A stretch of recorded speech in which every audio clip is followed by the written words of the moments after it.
सरकार ने इनको 3 साल 4 साल इंतजार कराने के बाद बोली तो यही बच्चे दिल्ली पुलिस में या अपने राज्य की पुलिस में या पैरामिलिट्री फोर्स में या किसी अन्य विभाग में भी आसानी से क्वालिफाई कर सकते थे। 4 साल 5 साल तक उस भर्ती प्रक्रिया को लटका के रखा और फिर बाद में निरस्त कर दी। तो जो 20 लाख बच्चों से जो आपने 250-250 रुपए लिए उनका क्या हुआ? फिर 6 महीने आपको लटका के फिर कहूं भाई दोबारा भर्ती प्रक्रिया होगी और फिर 6 महीने बाद फिर 500-500 रुपए लूं। तो आप मुझे ये बताइए कि ये 420 400 बीसी है या नहीं है? जो भी इन बच्चों की बात को जायज समझेगा, वो चाहे आम आदमी हो, कोई राजनीतिक दल हो, सामाजिक संगठन हो, वो सब इनका समर्थन करेंगे। अरे भाई, बेरोजगार बच्चों से जो नौकरी लेने के लिए आया है उनसे पैसे लेने की आपको क्या जरूरत है? क्या सरकार इतनी कंगली है कि उनसे एग्जाम का खर्चा लिए बिना उनका परीक्षा नहीं ले सकती? भारत सरकार ने विज्ञापन निकाला कि देश को एयरफोर्स और आर्मी में, थल सेना में युवाओं की जरूरत है। बच्चों ने अपने माता पिता से 250-250 रुपये इकट्ठा कर लेकर और एक फॉर्म भरा। लाखों बच्चों ने देश के अलग अलग राज्यों से वो फॉर्म भरा। उसके लिए जो भी क्वालिफिकेशन रिक्वायर्ड थी, अपना एंट्रेंस एग्जाम दिया, अपना फिजिकल कराया और जब उनको ज्वाइनिंग लेटर मिलना था उस स्टेज पर कोरोना काल आ गया। आप सबको मालूम है कि जब कोरोना काल आया तो देश का हर कार्य कुछ समय के लिए रोक दिया गया। जब कोरोना काल खत्म हुआ तो जो बच्चे हर तरीके से क्वालिफाई कर चुके थे एयरफोर्स के लिए और आर्मी के लिए, उन बच्चों ने भारत सरकार से अपना एक लेटर्स के माध्यम से, फिजिकल माध्यम से प्रार्थना किए कि हमारी जो ज्वाइनिंग है वो दोबारा से हमें कराई जाए। भारत सरकार ने उनको आश्वासन दिया कि कुछ समय के बाद आपकी ज्वाइनिंग कराई जाएगी और बार बार कई महीनों तक ये आश्वासन देते रहे और महीने से वो सालों में तब्दील हो गए। अगर भारत सरकार इनको आश्वासन ना देती और जो बात सरकार ने इनको 3 साल 4 साल इंतजार कराने के बाद बोली तो यही बच्चे दिल्ली पुलिस में या अपने राज्य की पुलिस में या पैरामिलिट्री फोर्स में या किसी अन्य विभाग में भी आसानी से क्वालिफाई कर सकते थे। क्योंकि जिस समय इन बच्चों ने अपनी भर्ती प्रक्रिया पूरी करी तो करीब 2 लाख से ज्यादा बच्चों ने वो फॉर्म भरे थे और उन 20 लाख बच्चों ने, और उन 20 लाख से बच्चों में ये 8000 बच्चे चयनित हुए थे। तो आप समझ सकते हैं कि ये बच्चे सब काबिल बच्चे थे। 20 लाख में से 8000 में अपनी इन्होंने एक पहचान स्थापित की थी, लेकिन इनको वो जो दूसरे मौके थे उससे भी वंचित सरकार की गलत बयानबाजी और झूठे आश्वासनों ने वो भी इनका समाप्त कर दिया। हमारा ये कहना है कि इन बच्चों के साथ धोखा तो हुआ ही है। सरकार से हम ये भी पूछना चाहते हैं कि जब आपने कोई भर्ती प्रक्रिया निकाली और उसके लिए हर बच्चे से 20 लाख बच्चों से आपने उसकी फीस वसूली और 4 साल 5 साल तक उस भर्ती प्रक्रिया को लटका के रखा और फिर बाद में निरस्त कर दी, तो जो 20 लाख बच्चों से जो आपने 250-250 रुपए लिए उनका क्या हुआ?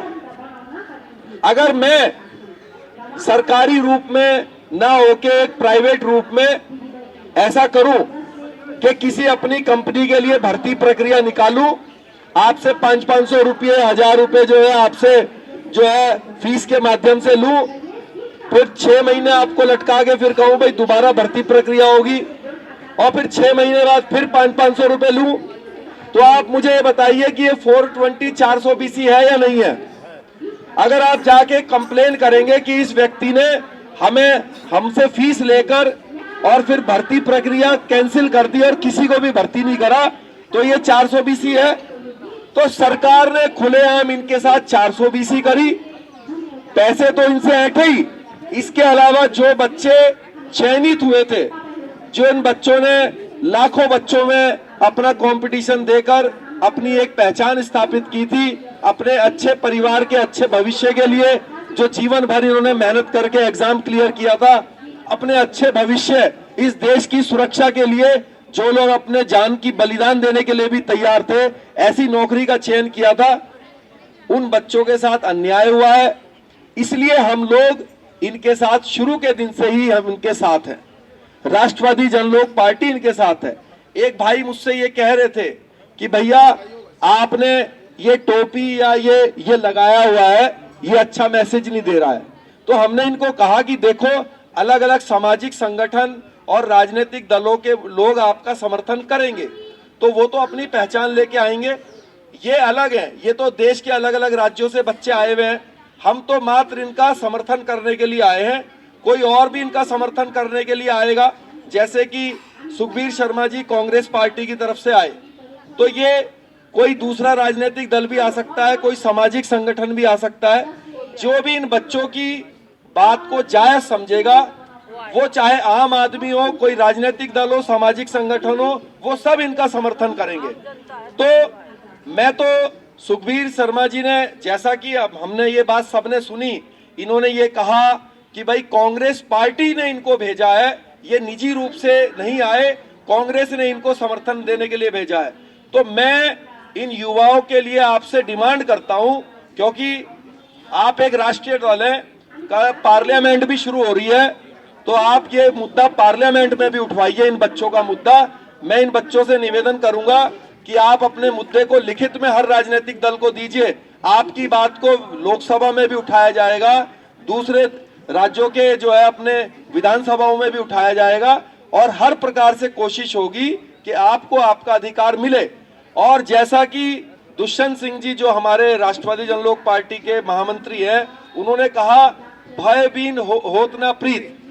अब हम जंतर मंतर पे बैठे हैं, 3 दिन से आप युवाओं का किसी ने कोई हालचाल नहीं लिया। आपने जिस मुद्दे पर आपने अपने लिए ये इतने महीनों से त्याग करके आपने पदयात्रा करके यहाँ पर पहुंचे हो, किसी ने आपकी सुनवाई नहीं करी। तो मैं आप सारे युवाओं से निवेदन करूंगा कि हम तो आपका हर प्रकार से सहायता करने के लिए तैयार हैं ही, आपसे वादा करते हैं। और मैं अपने पार्टी के हमारे सत्यपाल जी जो प्रदेश अध्यक्ष यहाँ मौजूद हैं, मैं उनसे निवेदन करूंगा कि अगर जंतर मंतर की आवाज सरकार के कानों में नहीं जाती है, तो जैसे हम तो कई बार भारतीय जनता पार्टी का जो आईटीओ पे हेड ऑफिस है उसका घेराव कर चुके हैं, तो क्यों ना हम इस बच्चों के अच्छे भविष्य के मुद्दे पर क्यों ना भाजपा का फिर से घेराव करें, जिसकी सरकार है, जिससे कि उनके कान तक ये आवाज पहुंचे और इन बच्चों को इनका अधिकार मिले। कांग्रेस पार्टी से भी मैं ये निवेदन करूंगा, क्योंकि उसके पदाधिकारी यहाँ मौजूद हैं, अगर आप राहुल गांधी जी से इस मुद्दे को, इन बच्चों के अधिकारों की मुद्दे को पार्लियामेंट में या देश के किसी प्लेटफॉर्म पर उठवाते हैं, तो मैं देश के सारे नौजवानों से हाथ जोड़ के निवेदन करूंगा कि आप इन युवाओं के अच्छे भविष्य के लिए फिर ऐसे नेता का साथ दीजिए, हम भी साथ देंगे।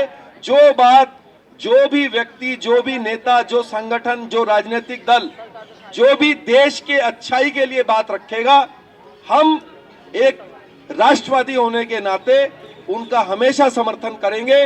और मैं इनका समर्थन इस मुद्दे पर करता हूं, युवाओं का हमेशा करते रहेंगे। अगर ईश्वर ने, आप सबने हमें मौका दिया जीवन में, तो सुखबीर जी ने तो वैसे पत्रकार बंधु पूछ रहे थे भाई आप आ गए सत्ता में 24 में तो क्या करेंगे, लेकिन मैं अपनी तरफ से वादा करता हूं कि अगर ये जीवन में कभी भी मौका मिला तो 2 बात मैं हमेशा करूंगा।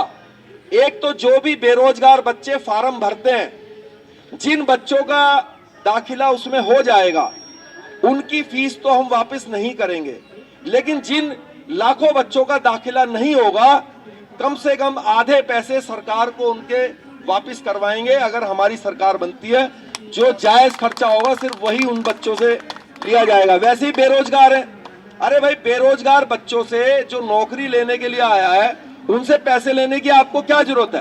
क्या सरकार इतनी कंगली है कि उनसे एग्जाम का खर्चा लिए बिना उनका परीक्षा नहीं ले सकती?